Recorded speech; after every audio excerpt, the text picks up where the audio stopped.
जय हिंद दोस्तों।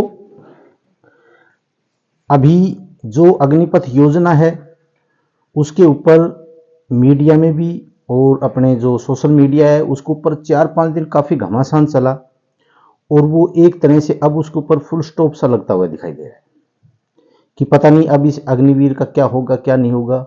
जब से सरकार ने ये जो लेटर जारी हुआ था एक, उसके ऊपर जब फेक का वो लगा दिया कि भाई ये फेक है, इस प्रकार की किसी प्रकार की हमारी कोई योजना नहीं है, तो इससे युवाओं के अंदर काफ़ी जो नाराज़गी है वो है और उनका दिल सा टूट गया। यानी उनका जो सपना था वो एक तरह से ऐसे हो गया जैसे चूर चूर हो गया, भाई ये चीज़ तो नहीं होने वाली। काफ़ी लोग हैं जो अपने जो ये जो क्या नाम है रील हैं वो भी बना रहे हैं, उसके बाद अपनी जो पोस्ट हैं उनके ऊपर भी छोड़ रहे हैं। मतलब भाई ये अब हमारे साथ में अन्याय हो गया है और ये अग्निपथ योजना का कुछ भी होने वाला नहीं। देखो, सबसे पहले नंबर 1, आपकी अग्निपथ योजना में बदलाव या ये परमानेंट कैसे हो सकती है। सबसे पहला तो आर्मी की तरफ से जो इंटरनल जो सर्वे चला हुआ है उसके ऊपर बहुत बड़ा निर्भर करता है और उसके सामने सरकार को झुकना ही पड़ेगा। कोई बड़ी बात नहीं है। अभी तक सेना का रोल इससे पहले था भी नहीं, ये तो एक तरह से बिल्कुल चुपचाप सी अग्निपथ योजना को लगा दिया गया और अग्निवीर बना दिए गए। अभी जो समीक्षा होगी, जो सर्वे है वो चलेगा, वो उसके अंदर जो अग्निवीर गए हैं यूनिटों के अंदर, उसके नीचे लेवल से लेकर ऊपर लेवल तक जो सारी चीजें हैं वो चलेंगी। सबसे पहले प्लाटून हवलदार से, प्लाटून कमांडर से, कंपनी कमांडर से और सीओ से सारी जो है वो समीक्षा होगी। उसके अंदर एक एक चीज, एक एक पहलू पर ध्यान दिया जाएगा कि अग्निवीर के काम करने के तरीके में और जो परमानेंट है उनके काम करने के तरीके में क्या फर्क है। उन जवानों की जो अग्निवीर है उनकी मानसिकता में और जो परमानेंट है उनकी मानसिकता में क्या फर्क है। जो अग्निवीर है उनकी ट्रेनिंग में और जो परमानेंट है उनकी ट्रेनिंग में क्या फर्क है। यानी कि इस प्रकार के काफी वो चीजें देखी जाएंगी। क्या हमारी जो रेगुलर आर्मी थी उसमें जो मादा था आदेश मानने का, वो मादा अग्निवीर के अंदर है या नहीं है। हमारी फौज जिस प्रकार से पहले ट्रेनिंग करती थी और लड़ाई के लिए तैयार रहती थी, क्या उस प्रकार से अग्निवीरों को हम साथ लेके वो लड़ाई लड़ सकते हैं या नहीं लड़ सकते, या वो ट्रेनिंग हम कर सकते हैं या नहीं कर सकते। इंसर्जेंसी एरिया है उसके अंदर आतंकवाद के साथ में जो परमानेंट जो सैनिक थे वो उस प्रकार लड़ते थे, क्या ये अग्निवीर उनके साथ ऐसे लड़ सकते हैं या नहीं लड़ सकते। यानी कि हम पैसे बचाने के चक्कर में अपनी सेना को तो कमजोर नहीं कर सकते और ये जिम्मेवारी सेना की है कि हमारी सेना कहीं कमजोर तो नहीं पड़ रही है।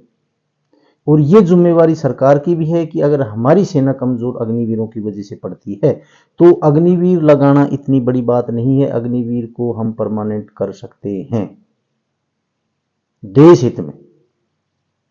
ये चीज बहुत बड़ी है। एक तो यहां पर या तो आपका बदलाव सेना करवाएगी या आपको परमानेंट जो अग्निवीरों को हो वो सेना ही करवाएगी। दूसरा, अगर दो ऐसे घटक दल हैं एनडीए के साथ में जो आपको अग्निपथ योजना है उसमें या तो बदलाव करवा सकती है वो दोनों घटक दल, या फिर उसके अंदर परमानेंट करवा सकते हैं, और वो दो घटक दल हैं जेडीयू और टीडीपी। अकेला कोई सा भी कुछ नहीं कर सकता, ये ध्यान रखना, क्योंकि अकेले के जाने से कोई कुछ फर्क नहीं पड़ेगा एनडीए के अंदर, लेकिन दोनों अगर घटक दल चले जाते हैं तो फिर फर्क पड़ने के चांस हैं। और जेडीयू की तरफ से स्पष्ट बोल दिया गया कि भाई अग्निपथ योजना के अंदर समीक्षा की जाए इसके ऊपर, लेकिन समीक्षा की ही बात बोली है उन्होंने भी, उन्होंने परमानेंट की कोई बात नहीं बोली है कि परमानेंट ही होनी चाहिए। टीडीपी की तरफ से ऐसा कुछ चीज आई नहीं है, लेकिन टीडीपी की तरफ से एक चीज आई है कि भाई हमें अध्यक्ष पद, लोकसभा का जो अध्यक्ष पद है वो चाहिए। क्या वो उनको मिलता है या नहीं मिलता है, लेकिन बीजेपी की तरफ से स्पष्ट संदेश दे दिया गया है कि अध्यक्ष पद को हम किसी को भी नहीं देंगे, हम अपने पास रखेंगे।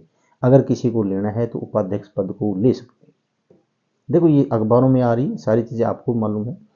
दूसरा, बीजेपी ने उससे पहले भी एक स्टैंड लिया था कि जो महत्वपूर्ण मंत्रालय हैं उनके साथ में हम किसी प्रकार का कोई समझौता नहीं करेंगे, और वो समझौता किया भी नहीं।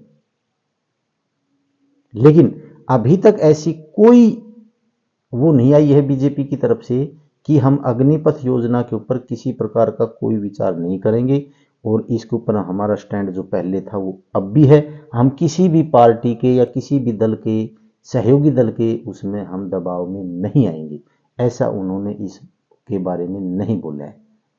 क्योंकि जो जो बातें जो घटक दल थे उन्होंने जो अपनी अपनी मांग रखी थी उसके ऊपर उन्होंने स्पष्ट अपना संदेश दे दिया था। लेकिन जो जेडीयू ने जो मांग रखी है कि अग्निपथ योजना के अंदर समीक्षा होनी चाहिए, अग्निवीरों को इसके बारे में होना चाहिए, तो उसके ऊपर अभी तक किसी प्रकार का कोई बयान नहीं आया बीजेपी की तरफ से कि हम अग्निपथ योजना पे वही स्टैंड है, हम किसी भी सहयोगी दल के दबाव में नहीं आएंगे, ऐसा कुछ नहीं बोला है। ये दो ऐसे चांस हैं। दूसरा, जनता ने अपना फैसला सुना दिया था, बीजेपी वालों को बता भी दिया था एक तरह से कि भाई हम जो युवा हैं वो बिल्कुल अग्निपथ योजना के बिल्कुल खिलाफ हैं, उसके पक्ष में नहीं, अग्निवीर नहीं होने चाहिए, परमानेंट सैनिक होने चाहिए। और अभी अगर किसी प्रकार की, तो आप जो भी हमारा जो चैनल है यानी कि यूट्यूब के ऊपर जितने भी चैनल हैं सोशल मीडिया के ऊपर, किसी में भी कमेंट्स में ऐसा किसी भी बच्चे का या युवा का नहीं आता है कि भाई हमारे को 4 ही साल की चाहिए, परमानेंट नहीं चाहिए, हमारे को 8 साल की चाहिए, परमानेंट नहीं चाहिए। सभी का यही कमेंट्स आता है कि अग्निपथ योजना को हटाया जाए, अग्निवीर नहीं बनना, हमारे को बिल्कुल परमानेंट सैनिक बनना है। ये युवाओं की इच्छा है, और जो देश सेवा है वो एक परमानेंट सैनिक बन के करना चाहते हैं, ना कि अग्निवीर बन के करना चाहते हैं। और जो इंटरनल बात है वो आपको भी मालूम है, हमारे को मालूम है, फौज की भी कमी आ रही है। फौज के अंदर जो आदेश हैं, जो पहले जैसे जो रूल थे, कानून थे, उसमें भी थोड़ा बहुत इनकी वजह से अंतर आएगा, ऐसी बात नहीं है। क्योंकि परमानेंट सैनिक और अग्निवीर में बहुत अंतर होता है, बहुत अंतर होता है, और ये तो अंदर जाने से पता चलता है। सारी बातें हम फौज की बाहर भी नहीं निकाल सकते। बाकी मैंने आपको इतना ही बताना था। अगर मेरी वीडियो आपको अच्छी लगी हो तो आप कमेंट्स भी करना, लाइक भी करना, शेयर भी करना, और इसको सब्सक्राइब करना। जय हिंद, जय भारत।